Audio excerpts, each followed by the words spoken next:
దళితవాడలో 5,000 దేవాలయాల నిర్మాణ ప్రతిపాదనపై కాంగ్రెస్ నాయకురాలు వైఎస్ షర్మిల చేసిన వ్యాఖ్యలను టీటీడీ పాలక మండలి సభ్యులు బీజేపీ నాయకులను భానుప్రకాష్ రెడ్డి తీవ్రంగా ఖండించారు. సీఎం చంద్రబాబు నాయుడు దళితవాడలో 5,000 దేవాలయాలు నిర్మించాలని ప్రతిపాదిస్తే 5,000 దేవాలయాలు అవసరం లేదని, దీనికి కాంగ్రెస్ వ్యతిరేకమంటూ షర్మిల వ్యాఖ్యలు చేయడం ఆమె హిందూ వ్యతిరేకతను, హిందూ ధర్మాన్ని నాశనం చేయాలనే ఆలోచనను తెలియజేస్తుందని ఆయన ఆరోపించారు. షర్మిల చేసిన వ్యాఖ్యలను బీజేపీ తరపున తీవ్రంగా ఖండిస్తున్నామని, ఆమెకు ఇంగిత జ్ఞానం ఉంటే ఇలాంటి వ్యాఖ్యలు చేయరని అన్నారు. కొన్ని సంవత్సరాలుగా హిందూ ధర్మంపై మీ కుటుంబం దాడి చేస్తూనే ఉందని భానుప్రకాష్ రెడ్డి ధ్వజమెత్తారు. ప్రపంచంలోనే అతిపెద్ద హిందూ ధార్మిక క్షేత్రం తిరుమల తిరుపతి దేవస్థానాలు.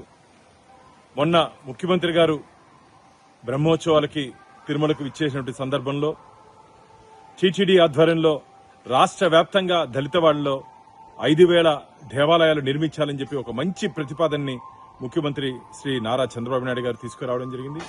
దాన్ని నిన్న హిందూ వ్యతిరేకి, హిందూ ధర్మాన్ని కొన్ని సంవత్సరాలుగా నాశనం చేయాలని చెప్పి కుట్రలు పన్నుతున్నటువంటి వైఎస్ షర్మిలమ్మ 5,000 దేవాలయాలు అవసరం లేదు, కాంగ్రెస్ పార్టీ మేము దీన్ని తీవ్రంగా వ్యతిరేకిస్తున్నాం, ఆ ప్రతిపాదన వెనక్కి తీసుకోవాలని చెప్పడాన్ని భారతీయ జనతా పార్టీ తీవ్రంగా వ్యతిరేకిస్తున్నది.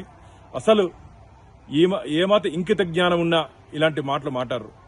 మీరు మీ కుటుంబం కొన్ని సంవత్సరాలుగా హిందూ ధర్మం వినాశనం కోసం పనిచేశారని చెప్పి రాష్ట్ర ప్రజలందరికీ తెలుసు. ఇది మంచిది కాదు. షర్మిలమ్మ గారు అసలు ఏ రోజైనా సరే తిరుమల కొండకొచ్చారా, తిరుమల మెట్లెక్కారా? తిరుమల గురించి తెలియనప్పుడు ఏ విధంగా టీటీడీ నిధులతో ఆలయాలు నిర్మించకూడదని చెప్తారు? మీకు హిందూ మతం మీద విశ్వాసం, నమ్మకం లేకపోతే జెరూసలేంకి వెళ్ళండి. ఇక్కడ ఉండే అర్హత మీరు కోల్పోయారు. వెంటనే గోవింద భక్తులకి, హిందువులకి క్షమాపణ చెప్పాలని చెప్పి భారతీయ జనతా పార్టీ డిమాండ్ చేస్తూ, అలాగే చంద్రబాబు నాయుడు గారు ఆర్ఎస్ఎస్ భావజాలాలంట. అవును, దేశం కోసం, ధర్మం కోసం పనిచేస్తున్నటువంటి సంస్థ రాష్ట్రీయ స్వయం సేవక్. మీరు రాష్ట్రీయ స్వయం సేవకుని విమర్శించే స్థాయికి ఎదిగారా? మీరు కాలి గోటికి కూడా సరిపోరు. వెంటనే మీ మాటలు వెనక్కి తీసుకుని హిందువులకు క్షమాపణ చెప్పాలి. లేకపోతే హిందువుల దగ్గర రాబో రోజుల్లో మీరు తన్నులు తినే రోజులు దగ్గరలోనే ఉందని చెప్పి మేము భావిస్తున్నాం.